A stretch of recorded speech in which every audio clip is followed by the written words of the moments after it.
Welcome to Boring History for Sleep. In this video, we're taking a calm journey into one of history's quieter moments. A single winter night on the American frontier in 1803. This was a time when the Louisiana Purchase had just doubled the size of the young United States. Yet most of the continent remained wild, untamed, and deeply silent. Far from cities and civilization, countless families lived in simple log cabins, facing the endless winter with nothing but their own hands, their determination, and the faint hope of spring. We'll step into one of those cabins tonight and experience the slow, quiet rhythm of frontier life. So settle in, close your eyes, and let the story carry you away. Don't forget to like the video, subscribe to the channel, and leave a comment telling us where you're watching from. Now, let's begin. The sun is already low when you step outside to check the wood pile. The sky above is pale, washed out, the color of old bone. There's no wind, which is a blessing. On days when the wind blows across the clearing, it cuts right through your coat and finds every gap in the cabin walls. But today, the air is still, perfectly still. The kind of stillness that makes you aware of your own breathing, of the faint crunch of snow under your boots. You've been living in this cabin since late autumn, when the last of the warm days disappeared and the first frost came down hard on the valley. It's a small structure, built from logs you cut yourself over the summer. The walls are chinked with mud and moss, and the roof is covered with split shingles that leak a little when the snow melts too fast. But it's yours. And out here, that means something. The wood pile sits against the north wall, under a rough overhang you built to keep the snow off. You've been careful with the wood all winter, splitting only what you need, stacking the rest in neat rows. There's still a good amount left, enough to last until the thaw, if you're careful.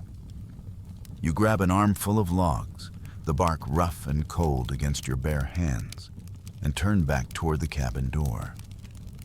Before you go inside, you pause and look out across the clearing. The trees stand dark and silent at the edge of the meadow, their branches heavy with snow. Beyond them, the forest stretches for miles in every direction. There are no roads out here, no neighbors within a day's walk. Just you, the cabin, and the long, slow turning of the seasons. It's 1803. Thomas Jefferson is president, somewhere far to the east. The country is young, still finding its shape. Most people live along the coast, in towns and cities where there are shops and churches and streets with names. But you're not most people. You came out here because the land was cheap, practically free, if you were willing to work for it. And because you wanted something of your own. A place where no one could tell you what to do. Where you could build a life with your own two hands. Of course, it's not as romantic as it sounds. The work is hard, the winters are long, and the isolation can press down on you like a weight, especially on nights like this, when the silence is so deep you can almost hear it. You push open the cabin door and step inside, kicking the snow off your boots. The warmth hits you immediately. The fire in the hearth is still burning.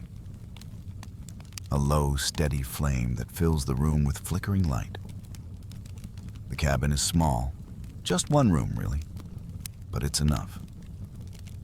There's a rough-hewn table in the center, a pair of stools, a narrow bed pushed against the far wall. Shelves along one wall hold your supplies, sacks of cornmeal, dried beans, a little salt, some strips of smoked venison. Not much, but enough to get through the winter.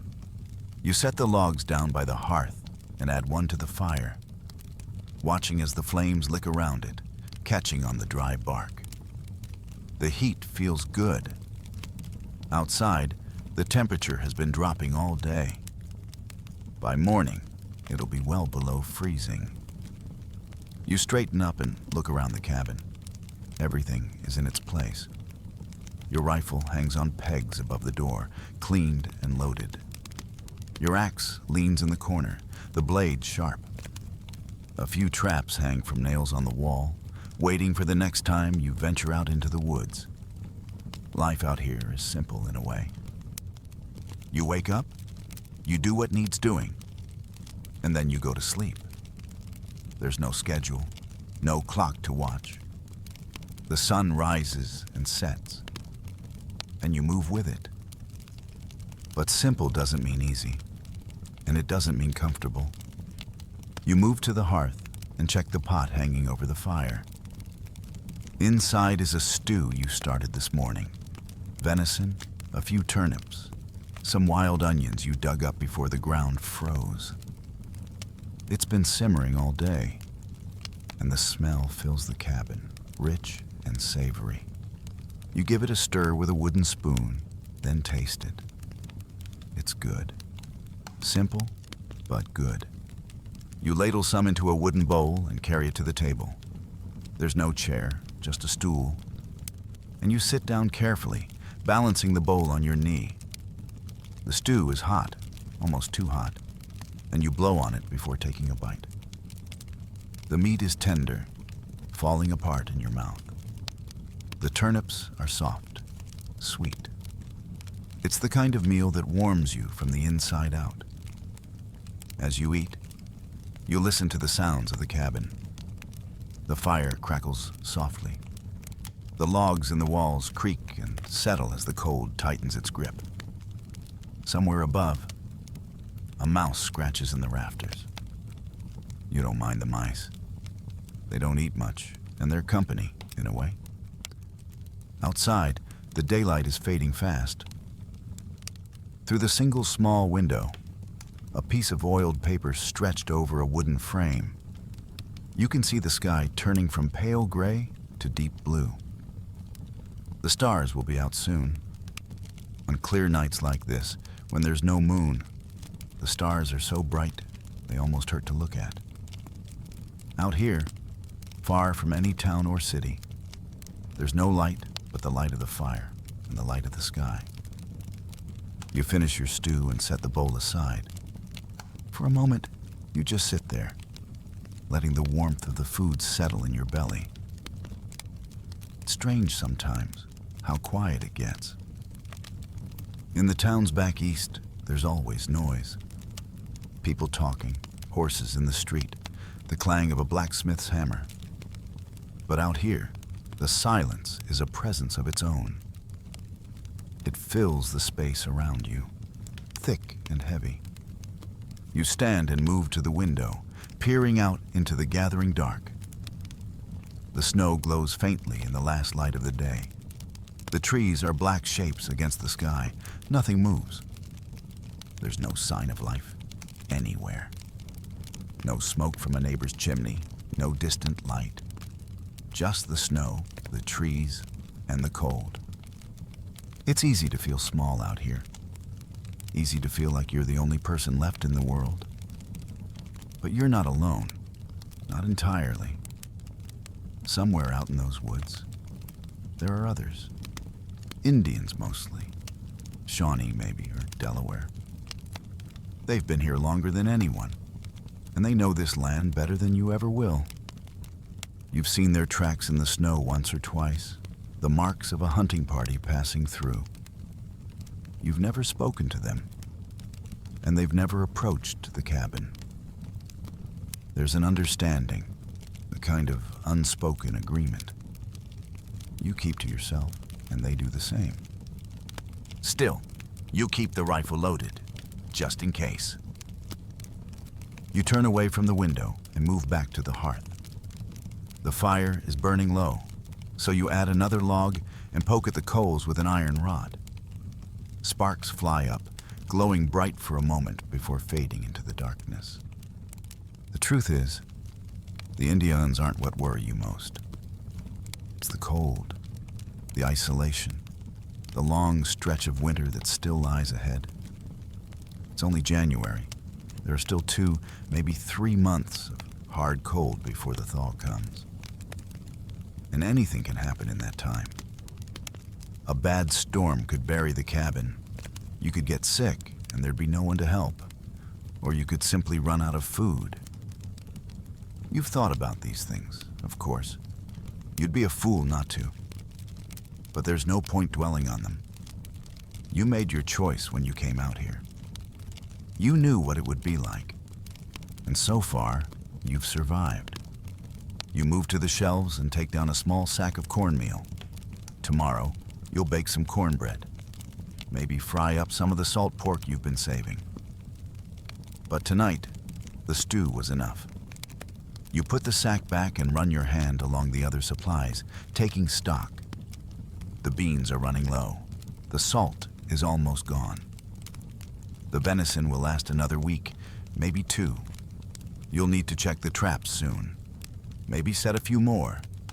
The deer have been scarce this winter, but there are rabbits, and sometimes a fox or a raccoon. Every little bit helps. You return to the fire and sit down on the floor, leaning back against the wall. The warmth seeps into your shoulders, your back. You close your eyes for a moment, just breathing. The cabin smells like wood smoke and venison, like earth and cold air. It's not a bad smell. It's the smell of survival. When you open your eyes, the room is darker. The fire has settled into a steady glow, and the shadows on the walls seem deeper, longer. You reach for a small clay pipe on the mantel and pack it with a pinch of tobacco. It's a luxury, the tobacco. You bought it last fall from a trader passing through, and you've been rationing it ever since. But tonight, you decide, you can spare a little. You light the pipe with a twig from the fire and lean back, drawing in the smoke. It's harsh, bitter, but it calms you. You exhale slowly, watching the smoke curl up toward the ceiling. For a while, you just sit there, smoking, thinking. Your mind drifts back to the life you left behind. The farm where you grew up, the small town with its mill and its church. Your family is still there, probably. You haven't heard from them in over a year. There's no way to send a letter out here, no way to receive one. Sometimes you wonder if they think about you, if they wonder where you are, if they worry. But that life feels far away now, almost like it belonged to someone else. You set the pipe aside and stand, stretching. Your body aches in a dozen small ways, the result of long days spent chopping wood, hauling water, setting traps. But it's a good ache, the ache of work, of usefulness. You move to the bed and sit down on the edge, unlacing your boots. They're worn, the leather cracked and stiff from the cold. You'll need new ones before next winter. But that's a problem for another day. You pull off the boots and set them by the hearth, then stand and walk to the door. You lift the latch and crack it open just a few inches. The cold rushes in, sharp and biting. You step outside, bare feet on the frozen ground, and look up at the sky. The stars are out now, scattered across the darkness like grains of salt. There are so many of them, more than you can count. They shimmer and pulse, and for a moment, you just stand there, staring.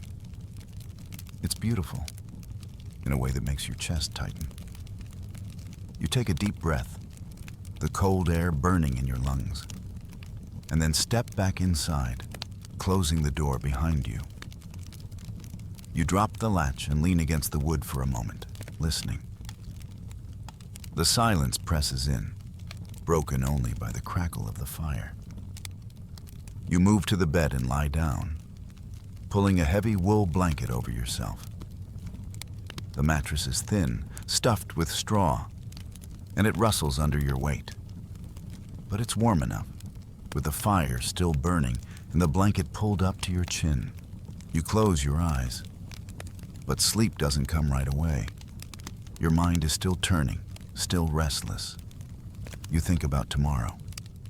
You'll wake with the sun, if there is sun.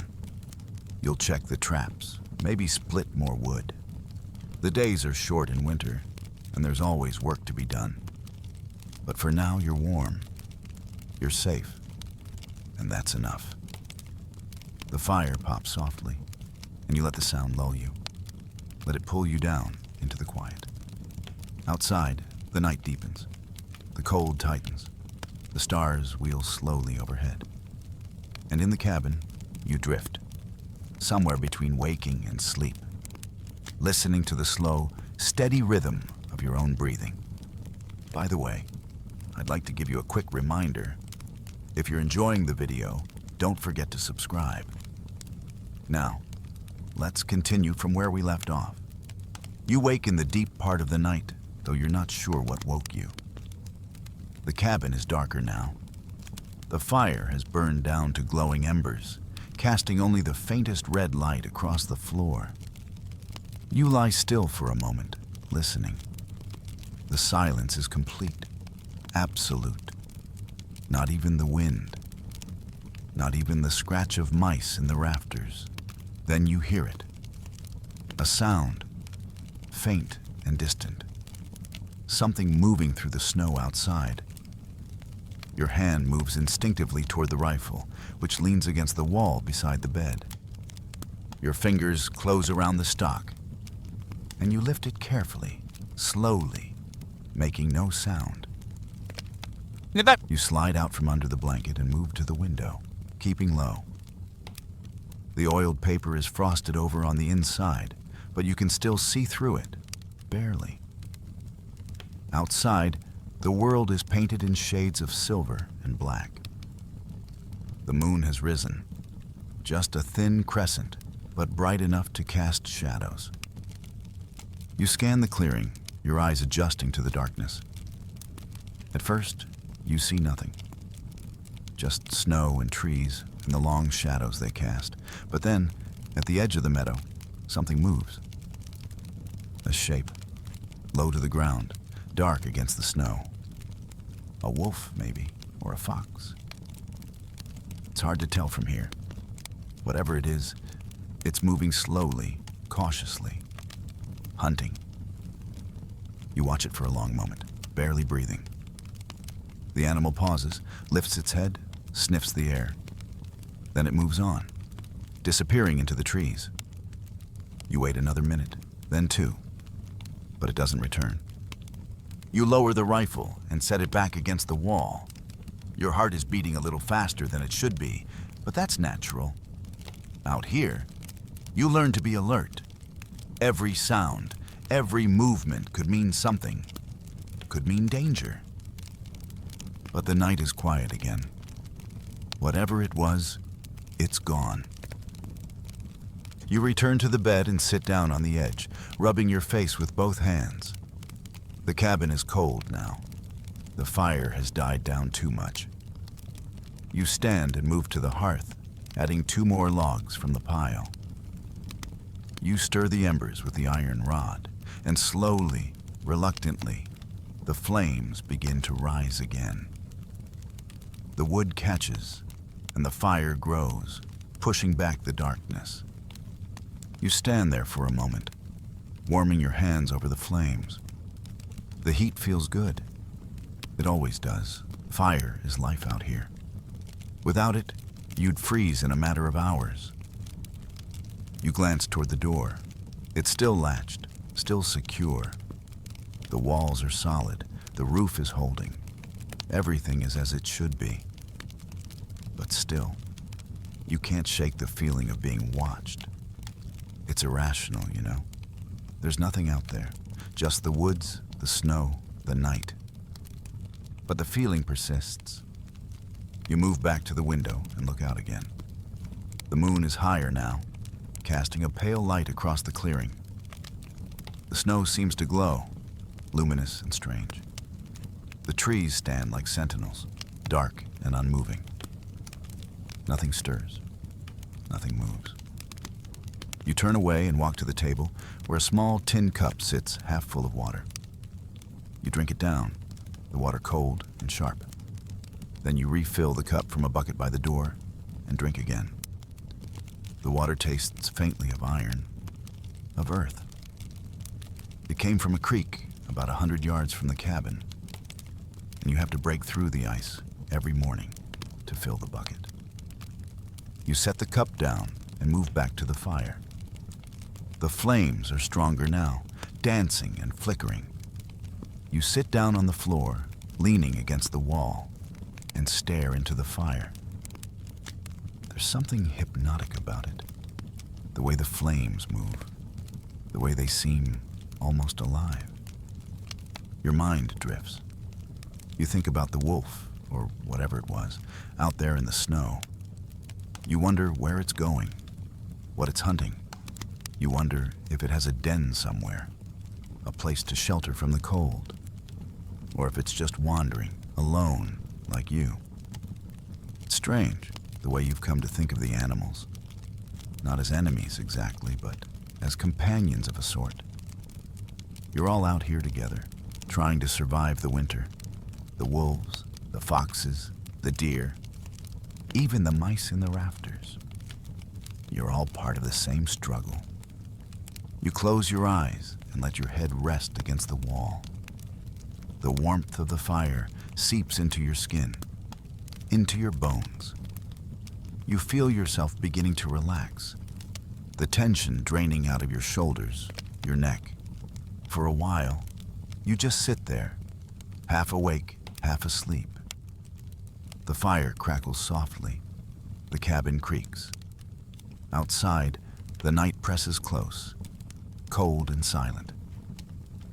You think about the people you left behind, your family, your friends. You wonder what they're doing right now. Probably sleeping, warm in their beds, safe in their homes. They don't know what it's like out here. They can't imagine it, and maybe that's for the best. You open your eyes and look around the cabin. It's not much, this place. 4 walls, a roof, a fire. But it's yours. You built it with your own hands. You chose this life. And despite everything, the cold, the isolation, the endless work, you don't regret it. Not yet, anyway. You stand and move to the shelves again, running your hand along the rough wood. Your supplies are holding, but just barely. The winter is far from over. You'll need to be careful. Ration everything. Make it last. You take down a small piece of dried venison and tear off a bite, chewing slowly. The meat is tough, salty, but it fills the hollow space in your stomach. You take another bite, then wrap the rest and put it back on the shelf. As you turn away, something catches your eye. A crack in the wall near the corner. You move closer, frowning. The chinking has come loose, and you can see a thin line of darkness where the cold air is seeping in. You'll need to fix that tomorrow. Mud and moss packed tight. It's a small thing, but out here, small things matter. You make a mental note and move on. There's always something that needs fixing, something that needs tending. The cabin is never finished. It's a constant process, a constant negotiation with the elements. You return to the bed and lie down again, pulling the blanket over yourself. The fire is burning well now, and the room is warm again. You close your eyes and try to sleep, but your mind won't settle. It keeps turning, restless, spinning through thoughts and memories and worries. You think about spring. It feels impossibly far away, like something out of a dream. But it will come eventually. The snow will melt, the creek will run full and fast, the trees will bud, and the meadow will turn green. You'll be able to plant again. Corn, maybe, beans, squash. The garden you started last summer didn't produce much, but it was a start. And maybe, if you're lucky, you'll see another human being before then. A trader or a trapper passing through. Someone to talk to, even just for a few minutes. It's amazing how much you can miss conversation. The sound of another voice. But for now, there's only the silence. Only the fire and the night. And the slow, steady passage of time. You shift under the blanket, trying to find a comfortable position. The straw in the mattress rustles and pokes through the thin fabric. You're used to it by now, but it's never quite comfortable. Not like a real bed, with a feather mattress and soft sheets. You think about that for a moment. About comfort. About the things you used to take for granted. Hot meals prepared by someone else. A roof that didn't leak. Floors that didn't have gaps where the cold crept through. It's funny, the things you miss. And then, just as suddenly, you think about the things you don't miss. The noise, the crowds, the constant demands of other people. The feeling of being watched, judged, measured against some invisible standard. Out here, there's none of that. Out here, you're free. Even if freedom is cold and lonely and hard. You open your eyes again and stare up at the ceiling. The firelight flickers across the rough-hewn beams, casting shifting shadows. You can see the gaps between the shingles, the places where daylight or starlight filters through. You'll need to patch those too before the next big snow. Always something to do. Always something to fix. You think about the letter you never wrote. The one you've been meaning to write for months now. To your mother, or your brother, or whoever might still remember you. But what would you say? That you're alive? That you're surviving? That the winter is hard, but you're managing? It all seems so inadequate, so small. And besides, there's no way to send it. No post office out here, no road that leads anywhere. So the letter remains unwritten, a ghost of intention. You close your eyes again, and this time, sleep begins to pull at you. Slowly, gently, like a tide. You feel yourself sinking into it, your body growing heavy, your thoughts growing soft and indistinct. The fire crackles, the cabin settles. Outside, the night deepens. You dream, though you won't remember it in the morning. Something about walking through snow, endless snow, with no destination in mind. Just walking, because that's what you do. That's what you've always done. Hours pass. The fire burns lower. The moon crosses the sky, slow and silent. The cold tightens its grip on the land, on the cabin, on everything. But inside, you're warm. Inside, you're safe. And that's all that matters. When you wake again, it's still dark. But there's a change in the air, a sense that dawn is near. You lie still for a moment, listening. The fire has burned down to embers again. Just a faint glow in the darkness. The cabin is cold. You push the blanket aside and sit up, your breath misting in the frigid air. Your body aches, your back, your shoulders, your legs. The cold settles into your joints, making every movement stiff and slow. You stand and move to the hearth, adding the last of the wood from the pile by the fire. You'll need to bring in more today. The wood pile outside is getting low. You'll have to split more, and soon. The flames take hold, slowly at first, then with more confidence. The light grows, pushing back the darkness. You warm your hands over the fire, rubbing them together, trying to coax feeling back into your fingers. Through the window, you can see the first faint hint of gray on the eastern horizon. Dawn is coming. Another day. Another cycle of waking, working, surviving. You move to the bucket by the door and splash some of the icy water on your face.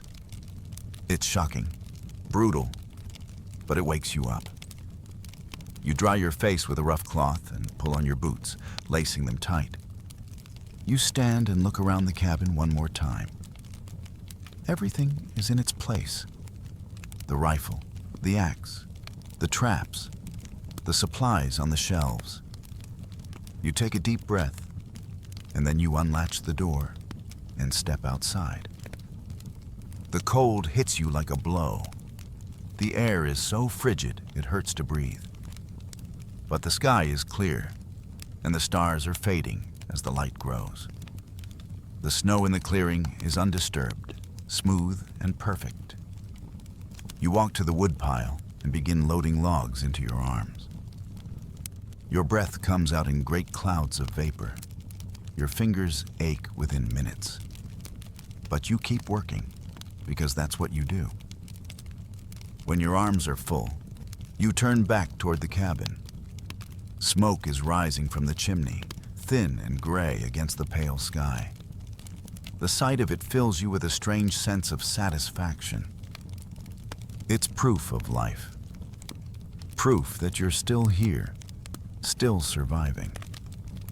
You step back inside and drop the wood by the hearth. The fire is burning well now, and the cabin is starting to warm up. You add a log and watch the flames lick around it. Then you move to the window and look out at the clearing one more time. The sun is rising, just a faint glow on the horizon. Another day on the frontier, another day of silence and cold and solitude. But you're still here, and that's something. You turn away from the window and begin preparing for the day ahead. There's work to be done. There's always work to be done. But for now, in this moment, the cabin is warm. The fire is burning. And outside, the world is waking up, slow and quiet and cold. You take a breath, steady and deep, and you begin. The winter is long, but you'll see it through. One day at a time, one night at a time, until spring comes again. The sun climbs slowly above the tree line, casting long shadows across the snow. The light is thin, pale, almost hesitant, as if it's not quite sure it belongs here in this frozen world. But it's light nonetheless, and you're grateful for it. The darkness of winter can press down on you in ways that are hard to describe. Each sunrise feels like a small victory. You finish your breakfast, a piece of cornbread left over from 2 days ago, hard and cold, and some of the venison stew reheated over the fire. It's not much, but it fills your stomach. That's all you can ask for out here. Survival isn't about comfort or satisfaction. It's about making it through one more day. After eating, you pull on your heavy coat, thick wool patched in several places where it's worn through, and wrap a scarf around your neck and face. You take your hat from its peg by the door, a fur cap with flaps that come down over your ears, and pull it on tight. Then you grab your rifle, check the load one more time, and sling it over your shoulder. The axe comes next. You'll need it today. Not for cutting wood, you did that yesterday, but for breaking through the ice at the creek. You step outside and pull the door shut behind you. The cold is immediate, penetrating. Your breath comes out in thick clouds that hang in the air for a moment before dissipating. The world is silent, except for the crunch of snow under your boots. You make your way across the clearing toward the tree line. The snow is deep here, up past your knees in some places. And walking is slow, exhausting work. Each step sinks down, and you have to pull your leg free before taking the next one. Your thighs burn within minutes. but you keep going. There's no choice. The creek is about 100 yards into the woods, down a gentle slope. You've worn a path through the snow over the past few weeks, but each fresh snowfall covers it again, and you have to break through anew. As you walk, you scan the woods around you. Your eyes move constantly, checking the trees, the shadows, the spaces between. There's always a chance you'll see game. A deer, maybe, or a turkey. But more than that, you're looking for signs of danger. A wolf pack, a bear, though most of them should be hibernating by now, or tracks that don't belong to animals at all. You've heard stories. Everyone out here has. Stories of settlers who disappeared, cabins found empty, doors left open to the cold. Stories of attacks, of violence. Some of them are true. Some of them are exaggerated. It's hard to know which is which, but you keep your rifle ready just in case. The trees close in around you as you descend the slope. The forest is thick here, dense with oak and maple and pine. The branches overhead form a kind of canopy, even bare as they are, and the light that filters through is dim and gray. You hear the creek before you see it. A faint trickling sound, muted by the ice. When you reach it, you stop and look down. The water is frozen solid, at least on the surface. A thick layer of ice, white and opaque, covers the creek from bank to bank. You set the rifle down carefully, propping it against a tree where you can reach it quickly if needed. Then you take the axe in both hands and approach the edge of the creek. Breaking through ice is harder than it sounds. The first few strikes barely leave a mark. The ice is thick, several inches at least, and it's as hard as stone. You have to swing with force, with intention. The axe comes down with a heavy thunk, and tiny chips of ice fly up, glittering in the pale light. You swing again, and again. Each impact sends a jolt up through your arms, into your shoulders. Your muscles protest, but you keep going. Swing, thunk, swing, thunk. A rhythm develops, steady and relentless. After a dozen strikes, a crack appears. You focus on it, driving the axe blade into the same spot again and again. The crack widens, spreads. Then, with a sudden sharp sound, the ice gives way. A hole opens up, dark water visible beneath. You widen the hole with a few more careful strikes, then set the axe aside and kneel down at the edge. The water is so cold, it looks almost black. You dip your hand in, just for a moment, and the cold shoots up your arm like a knife. You pull your hand back quickly, shaking it, flexing your fingers. You take the bucket from your shoulder, a wooden pail with a rope handle, and dip it into the hole. The water rushes in, heavy and cold. When the bucket is full, you lift it carefully and set it on the snow beside you. Then you stand and look around. The forest is quiet. No birds sing. No wind stirs the branches. Just the faint sound of water trickling beneath the ice and the distant creak of frozen wood. You pick up the bucket and the axe, sling the rifle back over your shoulder, and begin the slow trek back up the slope. The bucket is heavy, and the water sloshes with each step, splashing onto your legs. Your pants freeze almost immediately, the fabric stiffening into icy rigidity. By the time you reach the cabin, your legs are numb. You push through the door and set the bucket down by the hearth with a grunt of relief. The warmth of the cabin wraps around you, but your legs remain cold, stiff. You'll need to change your pants, hang these ones by the fire to dry. But first, you need to check the traps. You take a moment to warm your hands over the fire, rubbing them together vigorously. Feeling slowly returns, a painful tingling that makes you wince. But it's better than frostbite. You've seen frostbite before, back in the town where you grew up. A trapper who lost 3 fingers and part of his nose. The blackened skin, the dead tissue. It's not something you want to experience yourself.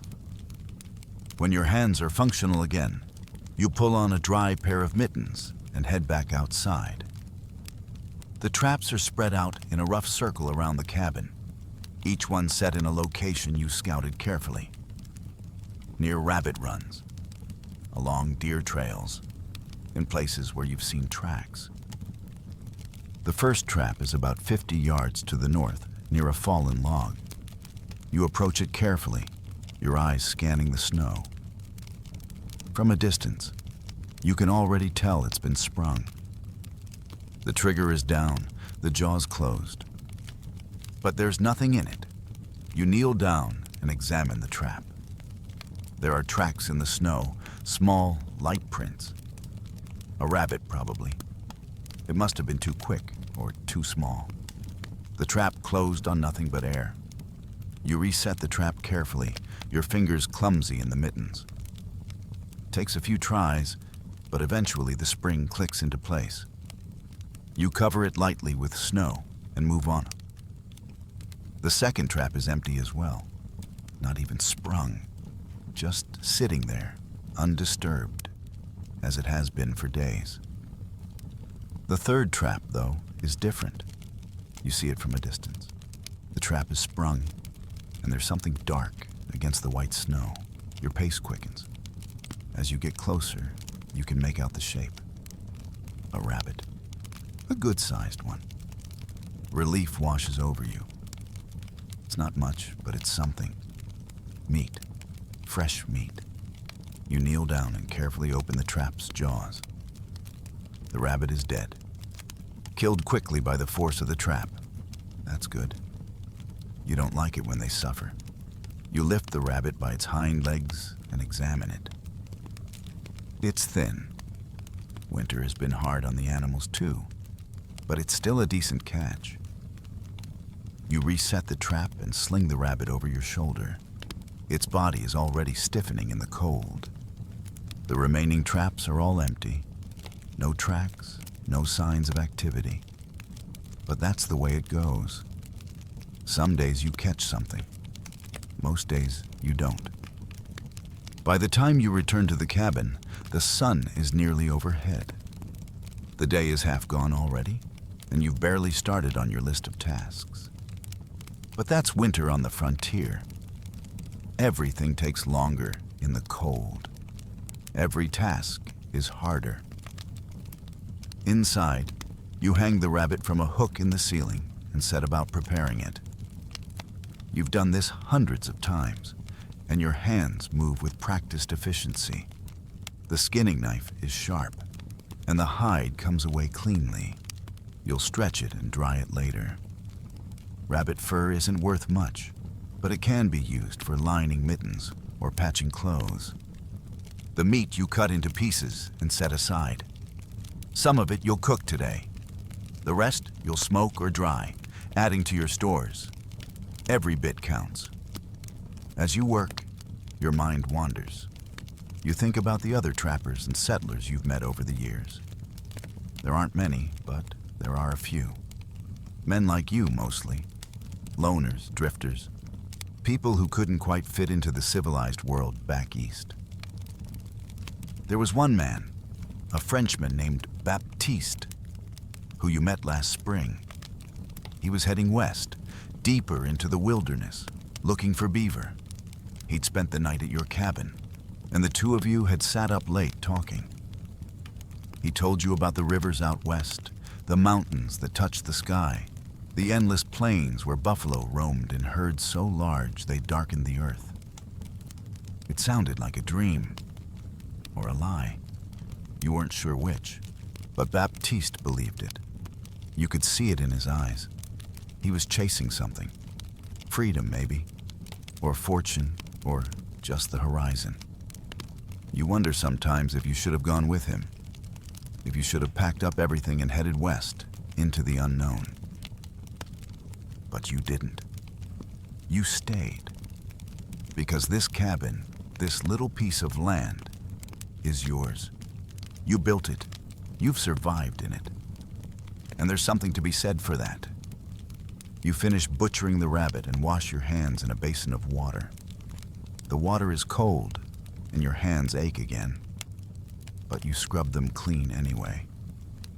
Then you take a few pieces of the meat and set them in a pan over the fire to cook. The smell fills the cabin almost immediately. Rich, savory, wonderful. Your stomach growls in anticipation.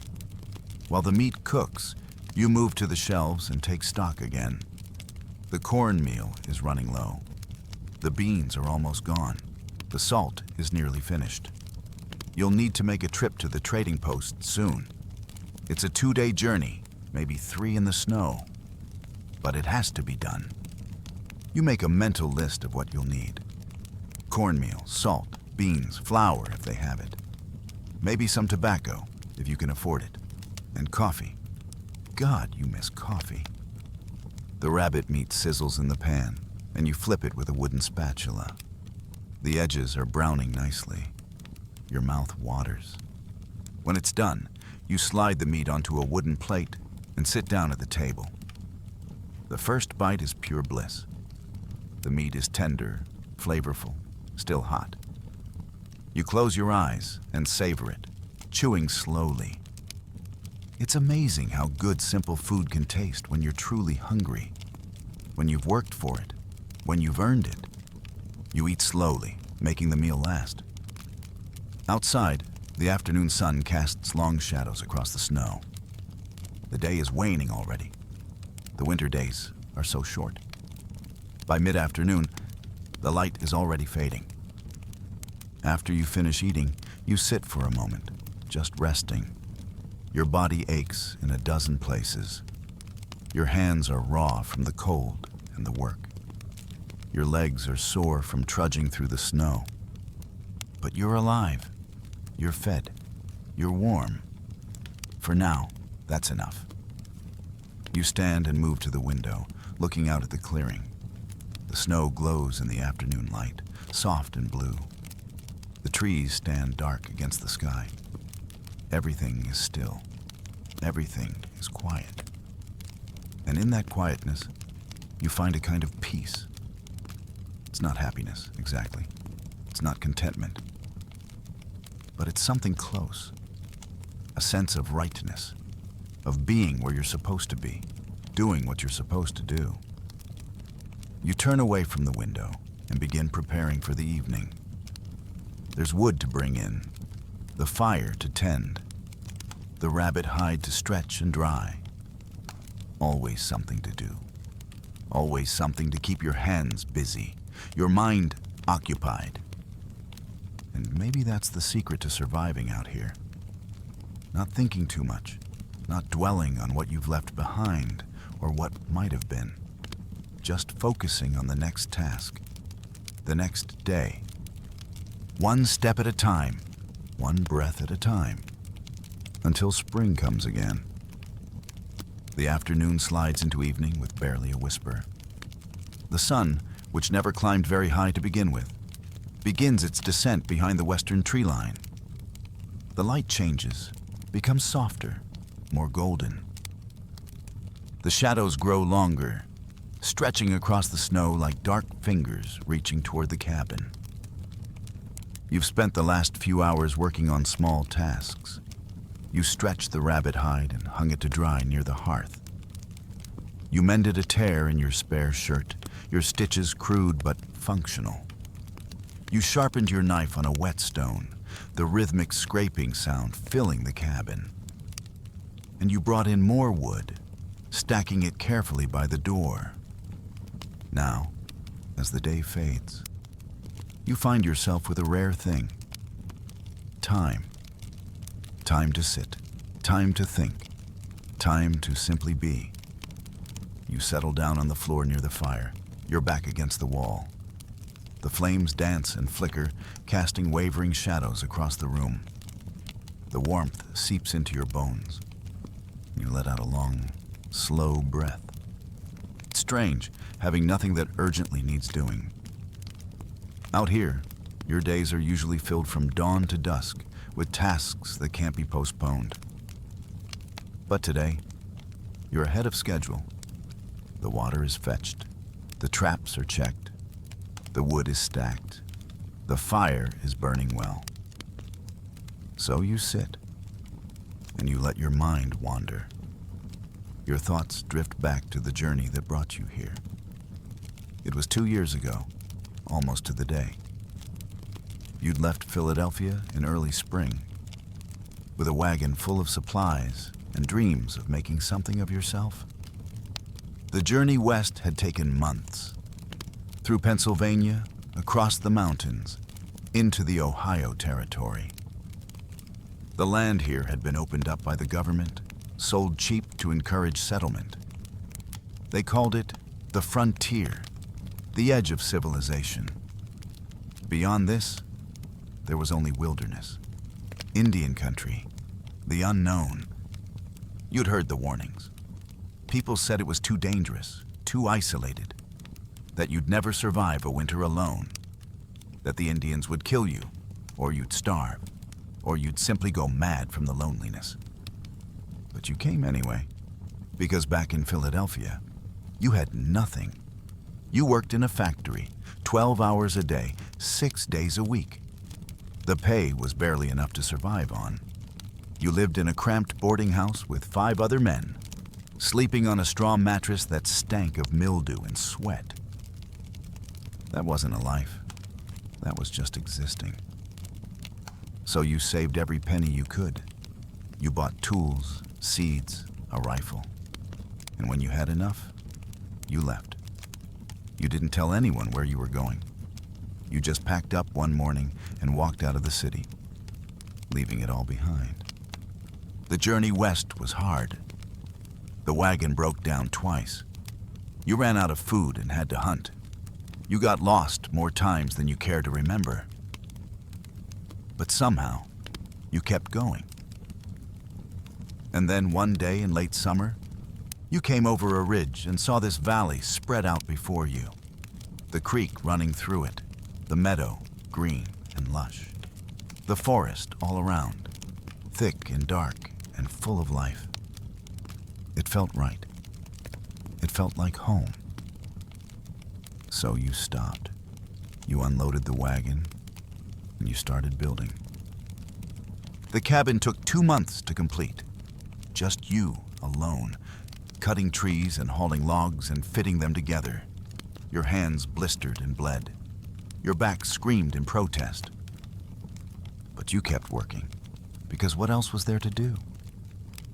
When the cabin was finally finished, 4 walls, a roof, a door, you stood back and looked at it with a sense of pride you'd never felt before.